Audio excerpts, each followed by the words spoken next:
ഇന്ന് ഞാൻ എമിനെ ഇന്റർവെല്ലിന് കാണാൻ പോയപ്പോൾ ഒരു കുട്ടി അവനെ ഉപദ്രവിക്കണ ഞാൻ കണ്ട്. എന്നിട്ട് അവൻ്റെ മുഖത്തുനിന്ന് ചോര ഒലിക്കണ കണ്ടപ്പോൾ എനിക്ക് സഹിക്കാൻ പറ്റിയില്ല മച്ചേ. ഞാൻ അവനക്ക് 2 ഇടി കൊടുത്ത്. എന്നിട്ട് എന്തുണ്ടായി? അപ്പോഴാ ടീച്ചർ അങ്ങോട്ട് വന്നത്. അപ്പോൾ ആകെ പ്രശ്നമായി. എന്നാലും എന്റെ കുട്ടിന്റെ മുഖം ഇങ്ങനെ ആരാണാവോ ആക്കി വെച്ചിരിക്കുന്നത്? എനിക്ക് നല്ല വേനുണ്ട്. സാരല്ല കേട്ടാ, മാറിക്കോളൂ. ഞാൻ നാളെ സ്കൂൾക്ക് വരുന്നുണ്ട് കേട്ടാ. സാരില്ല ഇഷമോളെ, ഇനി പ്രശ്നത്തിനൊന്നും പോകണ്ട കേട്ടോ, അത് വിട്ടേക്ക്. ഞാൻ എന്തായാലും നാളെ സാറെ കണ്ട് പറഞ്ഞോളാം കേട്ടോ.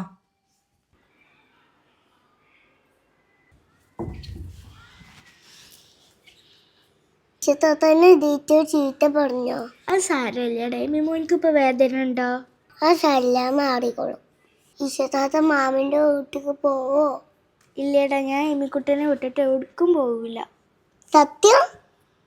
ആടെ ചെക്ക പോയി നമുക്ക് ഉറങ്ങാം. വാ.